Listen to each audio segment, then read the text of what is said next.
membahaskan tentang makna La ilaha illallah. Baik.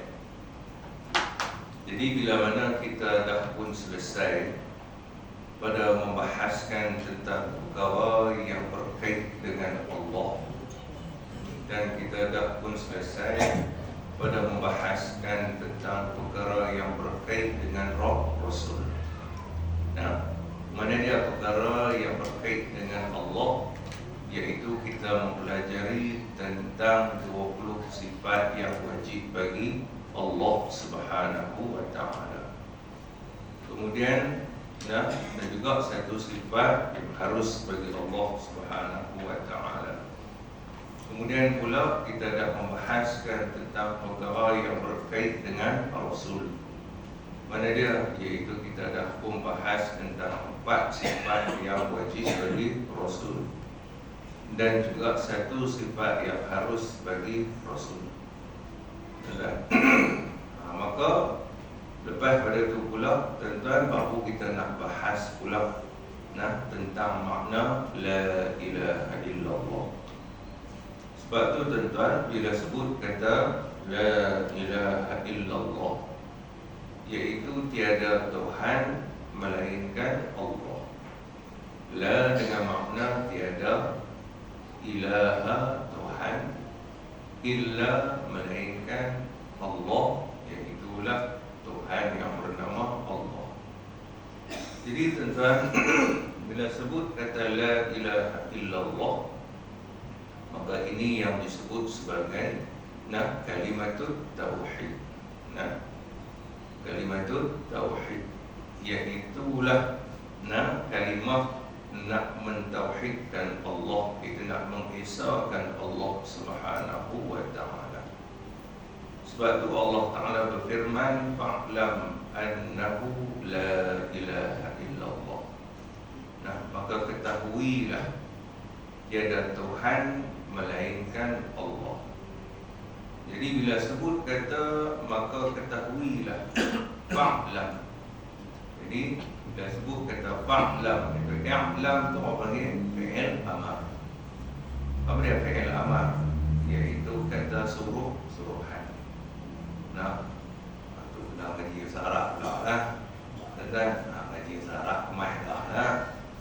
Jadi bila sebut fi'il amar, iaitu kata suruhan. Jadi tuan-tuan, bila sebut kata suruhan ni dalam Al-Quran, maka ulama keluarkan hukum bahawasanya al-amru lil, satu kaedah, iaitu al-amru lil wujub. Perintah itu atau kata perintah itu menunjukkan wajib. Jadi bila sebut Allah Ta'ala kata fa'lam annahu la ilaha illallah, ketahuilah tiada Tuhan melainkan Allah. Maka di sini Allah Ta'ala nak beritahu kata apa? Suruh kita ni belajar mengenal sifat Tuhan yang sebenar. Sebab apa? Sebab bila kata tiada Tuhan melainkan Allah, maka di sini apa yang kita nampak? Apa yang kita faham, tuan-tuan? Iaitu Allah Ta'ala nak beritahu bahawasanya Allah jualah Tuhan yang ma'bud bihaqqin. Allah jualah Tuhan yang disembah dengan sebenar-benarnya. Tuan-tuan, Allah jual. Dia sebut jual tu menunjukkan kata tauhid. Allah jualah Tuhan yang sebenarnya disembah. Jangan kita faham bila sebut kata La ilaha illallah, tiada Tuhan melainkan Allah, maka kita duk bayang tentang Tuhan-Tuhan yang mana orang lain sembah. Mereka yang kafir sembah berhala ke apa ke, itu ke, ini ke. Kita duk bayang itu semua, kemudian kita tolak itu semua, kemudian kita kata Allah sajalah Tuhan. Begitu ke?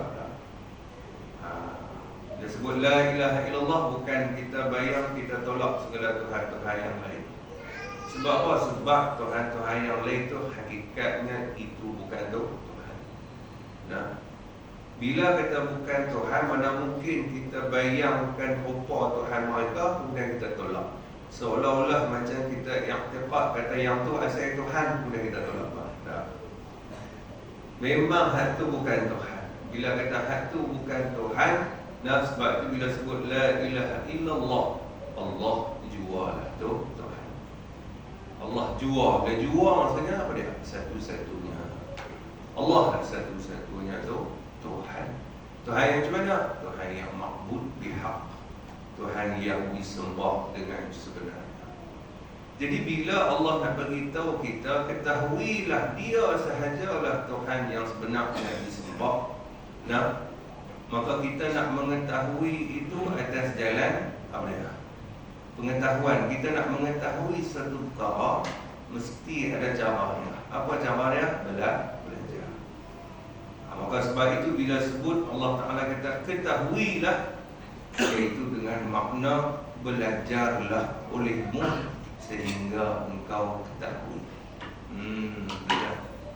Jadi bila kata belajarlah olehmu sehingga engkau ketahui, kita nak belajar apa? Nah, yang nak kita berpegang kata Allah jualah Tuhan, Allah lah satu-satunya Tuhan. Kita nak belajar apa? Iaitu kita belajar tentang mengenal sifat-sifat Tuhan yang sebenar, tentang sifat-sifat Allah. Jadi bila kita mengenal tentang sifat-sifat Allah, kita berpegang dengan segala sifat-sifat yang wajib bagi Tuhan yang sebenarnya disembah, barulah mengesahkan kita punya pegangan kita la ilaha illallah. Tiada Tuhan melainkan Allah. Baru kenal. Betul? Sebab tu bila Tuhan kata fa'lam annahu la ilaha illallah, ketahuilah tiada Tuhan yang disembah melainkan Allah, iaitu belajarlah olehmu tentang sifat-sifat Tuhan. Nah, supaya kita boleh nak mengakui yang terdapat sungguh-sungguh dalam hati kita, Allah sahajalah, Allah jualah Tuhan yang sebenar-benarnya disembah. Tentang akhir itu kita mengaji sifat 20. Nah, dan mengaji tentang sifat-sifat yang wajib bagi Allah. Supaya apa tuan-tuan? Supaya sah pada pegangan kita la ilaha illallah, tiada Tuhan melainkan Allah. Kita dah mengucap 2 kalimah syahadat pada setiap kali kita salat. Asyhadu an la ilaha illallah, aku bersaksi tiada Tuhan yang disembah melainkan Allah. Tuan-tuan, tapi sifat Tuhan tak tahu. Sifat Tuhan yang sebenar tu tak tahu. Nah, kita bimbang takut Tuhan balas kata apa? Takut Tuhan balas pembohong. Nah, kita bersaksi, aku bersaksi. Apa maksud aku bersaksi? Aku mengaku sungguh di dalam hatiku. Nah, itu maksud bersaksi. Aku mengaku sungguh di dalam hatiku tiada Tuhan yang disembah melainkan Allah. Benar sembahyang. Nah, tapi bila mana kita sifat Tuhan yang sebenar pun kita tak tahu, macam mana kita boleh bersaksi tiada Tuhan yang disembah melainkan Tuhan, melainkan Allah? Betul? Maka kita takut kalau Tuhan jawab pada penyaksian kita tu, takut Tuhan jawab kata apa? Bohong. Tak bersaksi pun. Saya pun tak bersaksi. Saksi pada lidah saja. Kena aku pun tak. Tentang macam contohlah tentang aku rasa yakin sungguh lah Rizal seorang dia boleh jadi imam dalam masjid ni. Contohlah kayak imam sungguh. Tentang tak ada lain, tak ada orang lain dah. Rizal seorang je yang layak jadi imam di masjid ni. Kemudian orang tanya dia, Rizal tu siapa dia? Orang tahu aku pun tak kenal. Tapi aku rasa dia lah, aku yakin lah dia paling layak boleh jadi imam. Macam mana kata dia paling layak? Kenal dia pula. Tentang agak-agak orang boleh terima lah. Orang tak boleh terima kenyataannya. Cadangan dia orang tak boleh terima. Pasal apa? Hang sendiri pun tak kenal. Tok Imam hang sedang. Tuan-tuan, bisa dengar nama tapi tak kenal pun. Dia tuan-tuan. Begitulah bila kita menyaksi, aku bersaksi tiada Tuhan yang disembah melainkan Allah. Nah, mengaku sungguh tak ada Tuhan melainkan Allah. Maknanya dia Allah disembah. Yang kata tak ada Tuhan yang lain yang berhak disembah melainkan Allah. Allah itu siapa? Allah itu Tuhan lah. Ialah Tuhan yang macam mana? Yang kata dia boleh layak disembah. Dia satu-satunya Tuhan yang disembah. Tuhan itu bersifat macam mana? Yang kata dia layak disembah. Tuhan itu boleh mendengar mana? Mestilah boleh mendengar. Tuhan mendengar apa? Dengan telinga. Telinga Tuhan besar mana? Itu besar lah. Bukan macam kita. Agak-agak dia sembah tu Tuhan yang sebenar ada. Tuhan tu ada tangan tak? Tak ada tangan kudung Tuhan. Takkan nak kata Tuhan tu kudung. Jadi Tuhan ada tangan lah? Ada lah. Tapi tangan yang layak bagi Tuhan lah. Tangan yang layak bagi Tuhan macam mana? Besar mana? Tak tahu. Tapi besar. Tapi tuan-tuan, itu macam mana penyaksian dia? Asyhadu an la ilaha illallah. Tuan-tuan, kalau orang yang tak kenal sifat Tuhan yang sebenar, takut Tuhan jawab pembohong, pendusta, tak kenal. Ni kita mengaji ni. Tuan-tuan, kita dah selesai dah tentang 20 sifat yang wajib bagi Tuhan, satu sifat yang harus bagi Tuhan. Kita dah kenal. Sebenarnya sifat kesempurnaan bagi Tuhan 20 je ke? Taklah, banyaklah. Sifat kesempurnaan bagi Allah tidak terhingga banyaknya. Maka dalam keseluruhan sifat kesempurnaan bagi Tuhan itu, maka dihimpunkan dia dalam 20 sifat. Faham 20 ni tak apa. Tuan-tuan, kita dah boleh dah kenal sifat Tuhan yang sebenar. Bila kita kenal sifat Tuhan yang sebenar, baru kita boleh menyembah Tuhan yang sebenar. Maka bagaimana seseorang itu, dia bila mana dia tak kenal sifat Tuhan yang sebenar, tapi dia sembahyang, dia puasa, dia beribadah kepada Tuhan, tapi dia beribadah kepada Tuhan dengan sangkaan dia Tuhan itu ada mata, Tuhan itu ada telinga. Maka yang disembah itu bukan Tuhan yang sebenar. Sebab tu ulama kata apa? La tasihul ibadah illa ba'da ma'rifatil ma'bud. Tak sah ibadah. Tuhan tak terima ibadah melainkan selepas daripada dia mengenal Tuhan yang disembah. Adakah bermaksud kena kenal sifat Tuhan baru boleh sembahyang? Tak. Maksudnya dia sembahyang je biasalah tuan-tuan, tapi dalam masa yang sama dia usaha ke arah nak mengenal Tuhan yang dia sembah. Mengenal sifat Tuhan yang dia sembah. Tapi kalau dia ke arah tu tak ada langsung, tuan-tuan, itu macam mana ibadah dia? Itu yang kata akidah ni duk nombor 1. Tuan-tuan, bila akidah kita betul, tuan-tuan, kita kenal sifat Tuhan yang sebenar. Tapi ingat, bukan mengenal secara hakikat. Dengan kata kita, aku kenal sifat kudrah Tuhan secara hakikat. Hakikat sifat kudrah Tuhan ni rupa dia macam ni. Kalau ada orang boleh cerita itu, itu pembohong baik. Tuan-tuan, bukan kata ku baik, pembohong pun baik ke? Pembohong tu. Tak ada siapa pun boleh kenal tentang hakikat segala sifat-sifat Tuhan. Habis itu yang kita mengaji ni, nak kenal hakikat. Kita mengenal ni hanya pada majas. Pada majas akli, hanya pada pinjaman akal kita semata-mata. Pada sekadar akal kita mampu fikir. Lepas tu ulama kalau mengajak, kalau kata hurai tentang 20 sifat yang wajib bagi Allah, adakah dihuraikan secara hakikat? Rupa sifat kudrah Tuhan macam ni. Rupa yang kata zat Tuhan, yang kata diri Tuhan tu macam ni, hurai satu-satu dah. Macam tu ke? Cuma yang ulama bagi tahu zat Allah bukan jirim. Zat Allah, diri Allah tidak berhajat kepada ruang dan tempat. Macam mana yang tak berhajat kepada ruang dan tempat? Wallahu a'lam. Kalau tuan-tuan boleh cerita lebih daripada tu, tu pembohong. Jangan cerita lebih. Pasal apa? Tu takat tu kita mau cerita tuan-tuan.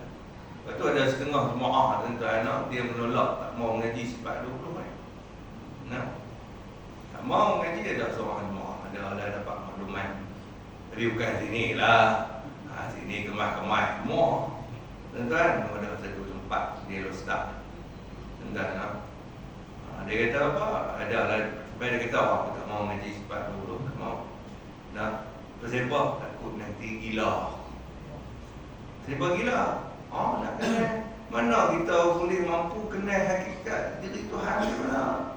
Hakikat sifat-sifat Tuhan. Siapa makhluk mana boleh kenal sifat Tuhan? Aku tak mau kita digila.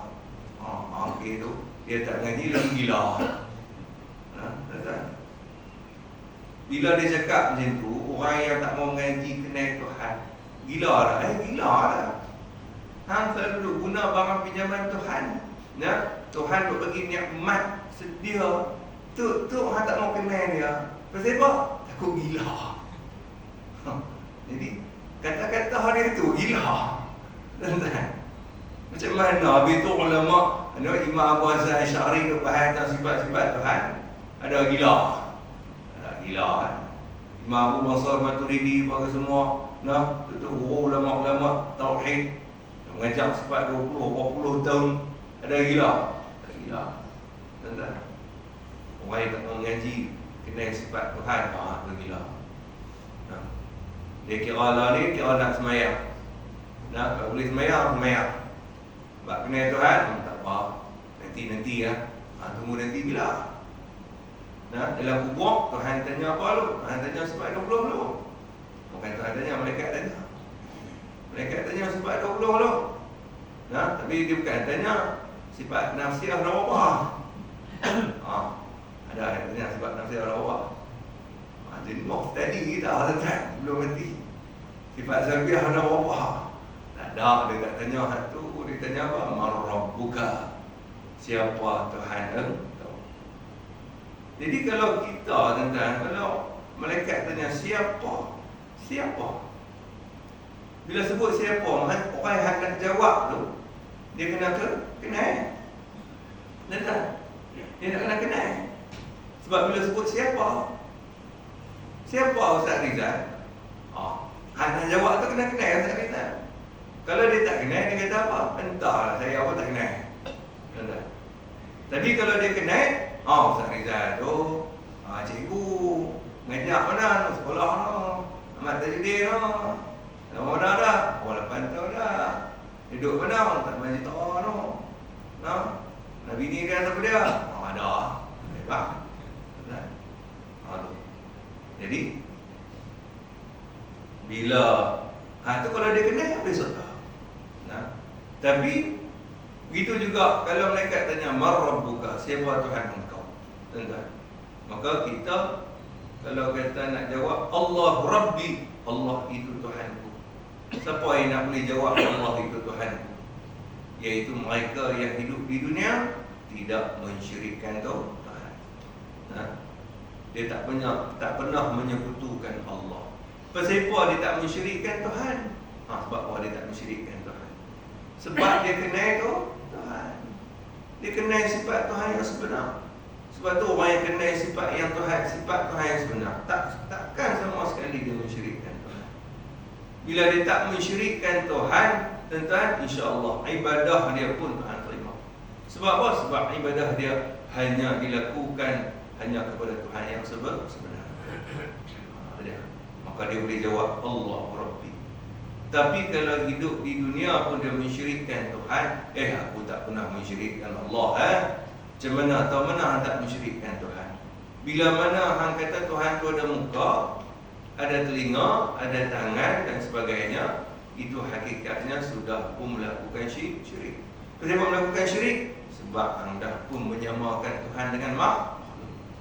Bila menyamakan Tuhan dengan makhluk, syirik tak? Syirik. Tuan-tuan, menyamakan Tuhan dengan makhluk, menyerupakan Tuhan dengan makhluk. Menyerupa macam mana? Tuan-tuan, menyerupa dari sudut diri Tuhan itu berhajat kepada ruang dan tempat. Bila sebut kata Tuhan tu ada mata, maka sudah tentu mata tu mesti ada ruang dan tempat. Mesti dia perlu pada ruang tempat. Telinga mesti dia perlu pada ruang dan tempat. Macam kita mata ada ruang tempat dia. Nah, letak di sini. Telinga ada ruang tempat dia di sini. Lidah ada ruang tempat dia di sini. Tangan ada ruang tempat dia di sini. Kaki pun ada ruang tempat dia. Jantung, paru-paru, usus, apa lagi? Tentang semua tu jirim belaka. Semua tu ada ruang dan tempat. Jadi kalau kata Tuhan pada mata, mesti mata Tuhan tu ada perlu pada ruang tempatnya. Kalau kata Tuhan tu ada telinga, mesti telinga Tuhan tu perlu pada ruang tempatnya. Mesti ada bentuk dia. Maka setiap-tiap benda yang berbentuk ataupun perlu pada ruang dan tempat, maka itu adalah jirim. Maka zat Allah bukan jirim. Tentang. Tapi kalau dia tak mengaji sifat yang ni, sebab mukhalafah pun tak tahu, apa pun tak tahu, itu macam mana dia boleh mengatakan aku tak pernah mensyirikkan Tuhan. Sebab tu orang yang menyerupakan ataupun dia kata Tuhan itu ada mata, tapi ada mata, ada muka, ada tangan, ada kaki, tuan-tuan, maka dia menyerupai golongan apa? Golongan yang menyembah berhala. Cuma kalau orang menyembah berhala, dia menyembah depan mata. Tapi kalau macam dia menyembah berhala dalam pemikirannya. Sedap. Ini gitu. Baik. Kemudian tuan-tuan, ada dua makna pada kalimah la ilaha illallah. Nah, ada dua makna pada kalimah la ilaha illallah, iaitu mana dia? Yang pertamanya yang dinamakan sebagai al-istighna. Nah, al-istighna. Yang kedua dinamakan sebagai al-iftiqar. Jadi apa maksud al-istighna? Tuan-tuan, al-istighna maksud dia Allah Ta'ala itu kaya. Nah, Allah Ta'ala itu kaya. Macam mana yang kata Tuhan tu kaya? Nah, iaitu kaya Allah Ta'ala daripada tiap-tiap barang yang lain. Macam mana yang kata kaya Tuhan daripada tiap-tiap barang yang lain? Iaitu Allah tidak berhajat kepada sesuatu yang lain. Itu kata kaya, istighna. Tuan-tuan, sebab tu kalau kita kata Allah Ta'ala itu duduk di atas arash, maknanya Tuhan tak kaya. Sebab apa? Sebab Tuhan berhajat kepada arash untuk dia duduk. Tapi bila sebut istighna, Tuhan tak berhajat kepada sesuatu pun. Itu kata istighna, Tuhan tu kaya. Jadi tuan-tuan, kalau kata iftiqar, apa maksud iftiqar? Iftiqar maksud dia berhajat. Tuan-tuan, nah, istighna kaya, iftiqar berhajat. Takkan dua perkara yang berlawanan. Bila sebut istighna, iaitu kaya Allah daripada tiap-tiap barang yang lain, iaitu Allah tidak berhajat kepada sesuatu yang lain. Kalau iftiqar berhajat, takkan kita nak bagi tahu Allah berhajat kepada sesuatu yang lain. Takkan nak bak tu pula. Tadi kaya, tadi kata Tuhan tak berhajat, ni Tuhan berhajat pula. Sebab itu iftiqar di sini bukan maksud Allah yang berhajat. Maka iftiqar di sini dengan makna pada semua makhluk berhajat kepada Allah. Sifat bila sebut iftiqar, iaitu dengan makna semua makhluk berhajat kepada Tuhan. Kemudian kita tengok pula tentang yang istighna. Maka ada 11 sifat yang menunjukkan Allah itu kaya. Ini kita bincang tentang istighna dulu. Istighna iaitu sifat yang menunjukkan Allah Ta'ala itu kaya, iaitu Tuhan tak berhajat kepada sesuatu yang lain. Jadi dalam 20 sifat yang wajib bagi Allah, daripada wujud sampai kepada kaunuhu mutakalliman, maka ada beberapa sifat yang mana menunjukkan Allah Ta'ala itu kaya, iaitu Tuhan tak berhajat kepada sesuatu yang lain, iaitu ada 11 sifat. Nah, tuan-tuan, sebab itu tuan-tuan, pembahasan tentang istighna dan juga iftiqar ini kita bahas waktu bila? Waktu penghujung.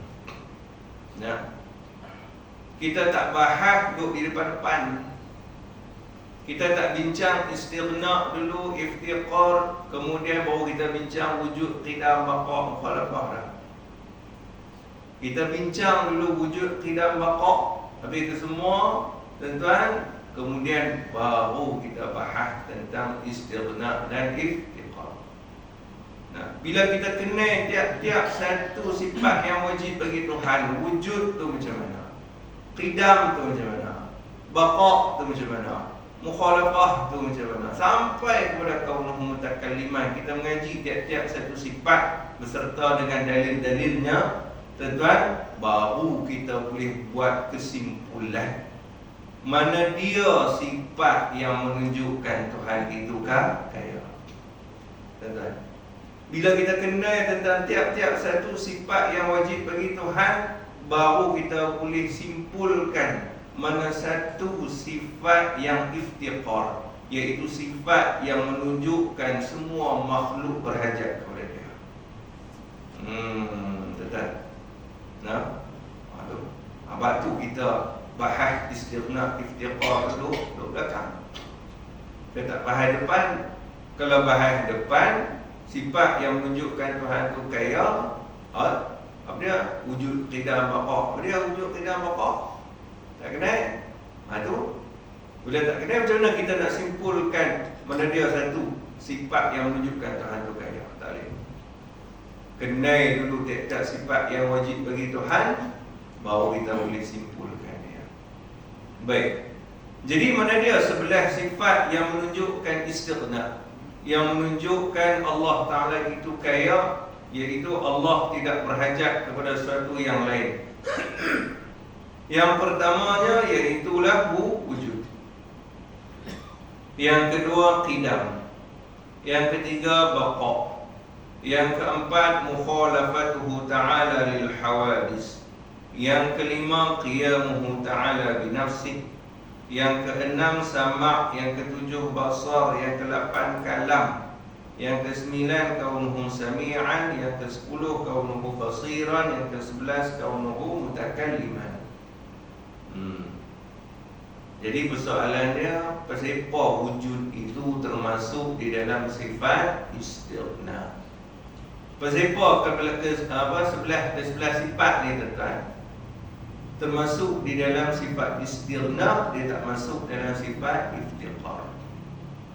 Tuan-tuan, ni nak bahas ni. Nah, jadi tuan-tuan, wujud, nah, kita mengaji dah sifat wujud. Apa maksud wujud? Wujud artinya ada. Maka pasal apa wujud ini termasuk di dalam sifat istighna? Tuan-tuan, sifat yang menunjukkan Allah Ta'ala itu Allah Ta'ala itu kaya. Maka kewujudan Allah, wujudnya Allah Ta'ala itu menunjukkan Allah tidak berhajat kepada sesuatu yang lain untuk mewujudkannya.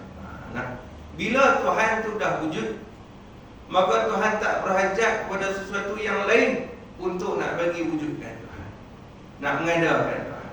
Tak perlu. Sebab apa? Sebab dia memang wujud. Maka sebab itu wujud itu menunjukkan Allah Ta'ala itu kaya. Tuhan tak berhajat kepada sesuatu yang lain untuk mewujudkan dia. Kemudian qidam. Apa maksud qidam? Qidam artinya sedi. Apa tu kena faham dulu qidam tu apa dia, baru kita boleh kata qidam ni termasuk dalam sifat istighna. Nah, jadi bila sebut qidam artinya sedia. Nah, apa maksud sedia? Iaitu zat Allah tidak ada permulaan. Bila maksud kata tak ada permulaan, tentu apa maksud tak ada permulaan? Maksudnya Tuhan ni bukannya asal tak ada kemudian baru ada. Sebab apa? Sebab kalau Tuhan ni asal tak ada kemudian baru ada, mesti ada sesuatu yang lain yang sebelum dia yang mengadakan tu. Macam kita ni tuan-tuan, kita dulu tak ada, sekarang kita ada. Maka siapa yang mengadakan kita daripada tak ada? Allah yang mengadakan kita. Maka ada sesuatu yang lain yang mengadakan kita, iaitu Allah. Jadi Allah ni Tuhan. Bila kata Tuhan, tidak mungkin ada sesuatu yang sebelumnya yang mengadakan dia. Betul tidak? Tuan-tuan, bila mana tidak ada sesuatu yang lain yang mengadakan dia, maka sebab itulah qidam ini termasuk di dalam sifat istighna, iaitu sifat yang menunjukkan Tuhan tidak berhajat kepada sesuatu yang lain untuk mengadakan dia. Sebab apa? Sebab dia tidak ada permulaan. Kita kata qidam. Begitu juga baqa. Tuan-tuan, Pasal baqa termasuk di dalam sifat istighna juga. Sifat yang menunjukkan Tuhan itu kaya. Tuhan tak berhajat kepada sesuatu yang lain. Jadi kita faham dulu baqa artinya kekal, iaitu tidak tak binasa. Bila mana Allah Ta'ala itu kekal, maka sudah tentu Allah tidak berhajat kepada sesuatu yang lain untuk mengekalkan dia. Sebab apa? Sebab dia memang kekal. Bila mana tidak ada sesuatu yang mengadakan dia, maka tidak ada sesuatu yang membinasakan dia. Tidak ada sesuatu yang mengekalkan dia. Sebab apa? Sebab dia memang kekal. Sebab itulah baqa itu termasuk di dalam sifat istighna, sifat yang menunjukkan Allah itu kaya. Begitu juga mukhalafatuhu ta'ala lil hawadis. Tuan-tuan, apa maksud mukhalafatuhu ta'ala lil hawadis? Kita belajar dulu, iaitu Allah tidak menyerupai makhluk. Bila mana Allah tidak menyerupai makhluk, apa maksud tidak menyerupai makhluk? Kita belajar tak? Kita belajar pun lama dah lah. Ingat harus ke lah. Tuan-tuan, maksud Tuhan tak menyerupai makhluk, iaitulah zat Allah, diri Allah bukan jirim. Bila mana diri Allah Ta'ala itu bukan jirim, apa maksud jirim? Tiap-tiap benda yang berhajat kepada ruang dan tempat. Tuan-tuan, sebab tu kita semua ni, berhajat kepada ruang dan tempat. Tubuh badan kita ni berhajat kepada ruang dan tempat. Jadi kalau Allah Ta'ala itu zat Tuhan, diri Tuhan pun jirim juga, bermakna Tuhan juga berhajat kepada ruang dan tempat. Jadi kaya tak Tuhan pada ketika itu? Tak kaya. Tuhan berhajat kepada sesuatu yang lain. Jadi sebab itu bila mana Allah tidak menyerupai makhluk, iaitu dengan makna zat Allah bukan jirim, Allah tidak berhajat kepada ruang dan tempat, maka sebab itulah mukhalafatuhu ta'ala lil hawadis itu termasuk di dalam sifat istighna, iaitu sifat yang menunjukkan Allah Ta'ala itu kaya, dengan makna Allah tidak berhajat kepada ruang dan tempat. Kemudian begitu juga qiyamuhu ta'ala binafsih. Apa maksud qiyamuhu ta'ala binafsih? Berdirinya Allah Ta'ala itu dengan sendiri. Apa maksud diri Tuhan dengan sendiri? Kita belajar dah dulu. Bukan maksud Allah asal duduk kemudian dia cuih bangkit dengan sendiri. Habis itu maksud dia apa dia? Kita dah belajar, iaitu dia ada dua makna. Semua kita dah belajar. Kita dah belajar. Duduk dalam hati tu. Hati tak apa? Hati saya hati tu kan. Belajar. Aku tak tahu. Aku tak ingat pun. Itu dia. Baik. Jadi apa maksud qiyamuhu ta'ala binafsih? Ada dua pengertian, iaitu Allah tidak berhajat pada zat. Sebab Allah tak berhajat kepada zat kerana Allah itu sendiri adalah zat. Kemudian yang kedua, Allah tidak berhajat kepada sesuatu yang menjadikan dia. Jadi maka pada dua pengertian ini menunjukkan Allah Ta'ala itu kaya. Maka sebab itu qiyamuhu ta'ala binafsi termasuk di dalam sifat istighna, iaitu sifat yang menunjukkan Allah Ta'ala itu kaya dengan makna Allah tidak berhajat kepada tempat dan tidak berhajat kepada yang menjadikan dia. Baik. Kemudian pula sama, kemudian basar, kemudian kalam. Jadi sama, basar, kalam ni tuan-tuan, apa maksud sama? Iaitu Allah bersifat pendengar. Basar, Allah bersifat melihat. Kalam, Allah bersifat berkata. Jadi tuan-tuan, maka ketiga-tiga sifat ini tuan-tuan adalah sebagai kesempurnaan bagi Allah. Tuan-tuan, bila mana ketiga-tiga sifat ini adalah sebagai kesempurnaan bagi Tuhan, maka Allah tidak berhajat kepada sesuatu yang lain untuk menyempurnakan pendengarannya. Tuhan tak berhajat kepada sesuatu yang lain untuk menyempurnakan penglihatannya. Allah tidak berhajat kepada sesuatu yang lain untuk menyempurnakan perkataannya dan perkataannya. Maka sebab itulah sifat sama', basar dan kalam termasuk di dalam sifat istighna, sifat yang menunjukkan Allah Ta'ala itu kaya. Begitulah juga kaunuhu sami'an, kaunuhu basiran, dan yang ke-11nya kaunuhu mutakalliman, yang mana ketiga-tiga sifat maknawiyah ini dia adalah berkait dengan sifat sama', basar dan kalam. Bila mana sifat sama', basar dan kalam itu termasuk di dalam sifat istighna, maka sudah tentu sifat yang berkait dengan dia, kaunuhu sami'an, kaunuhu basiran dan kaunuhu mutakalliman juga termasuk di dalam sifat istighna, sifat yang menunjukkan Allah Ta'ala itu kaya. Tuan-tuan, boleh faham ke tak? InsyaAllah saya ni faham, saya lebih faham. Kemudian tuan-tuan sikit lagi, ada 9 sifat pula yang menunjukkan semua makhluk berhajat kepada Allah. Ini iftiqar. Tadi istighna. Tuan-tuan, lepas tu waktu kita mengaji dulu tuan-tuan, kita tahu sifat istighna tu 11, iftiqar tu 9. Tapi kita tak mengaji pun pasal apa hak 11 sifat ni termasuk dalam istighna. Pasal apa wujud masuk dalam istighna. Pasal apa akidah masuk istighna. Tuan-tuan, bila kita mengaji, kita tahu. Boleh menjadi ya. Tuan-tuan, balik lagi, janganlah buat tak tiba. Baik. Jadi mana dia 9 sifat yang menunjukkan istighna, iftiqar, iaitu semua makhluk berhajat kepada Allah. Sifat yang menunjukkan semua makhluk berhajat kepada Tuhan ada 9. Yang pertamanya wahdaniyah. Tuan-tuan, apa maksud wahdaniyah? Wahdaniyah iaitu satu, iaitu dengan makna Allah tidak berbilang-bilang pada zatnya, pada sifatnya dan juga pada perbuatannya. Tuan-tuan, jadi tuan-tuan, bila mana Allah Ta'ala itu satu, maka sudah tentu semua makhluk hanya berhajat kepada yang satu.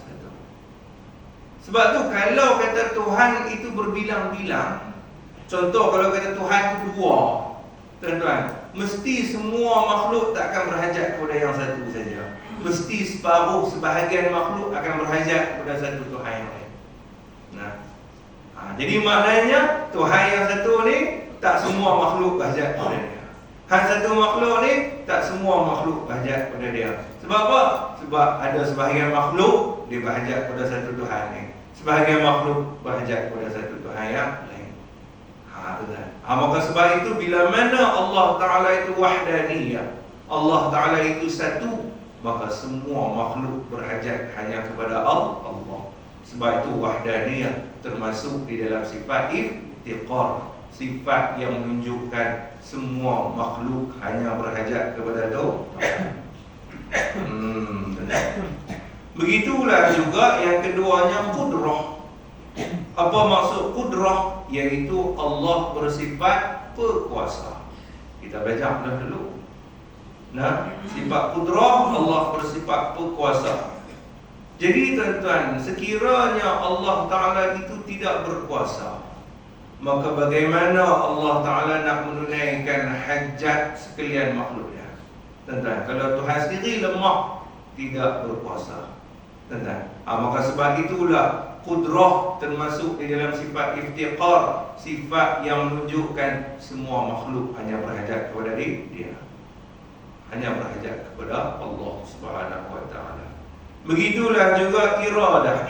Tuan-tuan, maka iradah pun termasuk di dalam sifat iftiqar, sifat yang menunjukkan semua makhluk berhajat kepada Allah. Sebab apa? Sebab kalau Tuhan itu tidak ada sifat iradah, maka sudah tentu Tuhan tidak berkehendak. Bila mana Tuhan tidak berkehendak, maka bagaimana Tuhan nak tunaikan hajat sekalian makhluk dia kalau dia sendiri pun tak berkehendak nak tunaikan?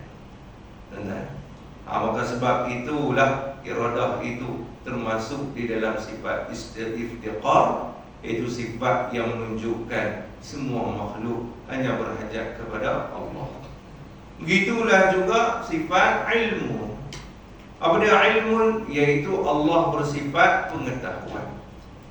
Sekiranya Allah Ta'ala itu jahil, tuan-tuan, maka bagaimana Allah Ta'ala nak mengetahui akan apa hajat sekalian makhluk dia? Apa keperluan sekalian makhluk kalau Tuhan sendiri pun tak tahu makhluk aku ni nak apa? Tuan-tuan, maka sebab itulah sifat ilmu juga termasuk di dalam sifat iftiqar, iaitu sifat yang menunjukkan semua makhluk hanya berhajat kepada Allah. Begitulah juga hayat. Apa dia hayat? Iaitu Allah Ta'ala itu bersifat penghidup. Dengan sifat penghidup yang ada pada zat Allah, maka Allah Ta'ala itu hidup. Dan sekiranya Allah Ta'ala itu mati, maka bagaimana Tuhan nak tunaikan hajat sekalian makhluk kalau Tuhan pun mati? Maka sebab itulah sifat hayat menunjuk termasuk di dalam sifat iftiqar, sifat yang menunjukkan semua makhluk hanya berhajat kepada Allah. Begitu juga kaunuhu qadiran, kaunuhu muridan, kaunuhu aliman, dan juga kaunuhu hayyan. Pasal apa? Pasal keempat sifat maknawiyah ini berkait dengan sifat qudrah, berkait dengan sifat iradah, bersifat dengan ilmu dan juga hayat. Yang mana bila mana empat sifat ma'ani Tuhan, qudrah, iradah, ilmu, hayat ni bila mana termasuk di dalam sifat iftiqar, maka secara tak langsung empat sifat maknawiyah ini juga termasuk di dalam sifat iftiqar, iaitu sifat yang menunjukkan semua makhluk hanya berhajat kepada Allah Subhanahu wa Ta'ala. Tuan-tuan, selesai kita bahas tentang istighna dan juga iftiqar. Sifat yang menunjukkan Tuhan itu kaya dan sifat yang menunjukkan semua makhluk berhajat kepada Tuhan. Jadi berapa sifat istighna? 11. Berapa sifat iftiqar? 9. Jadi 11 tambah 9, 20.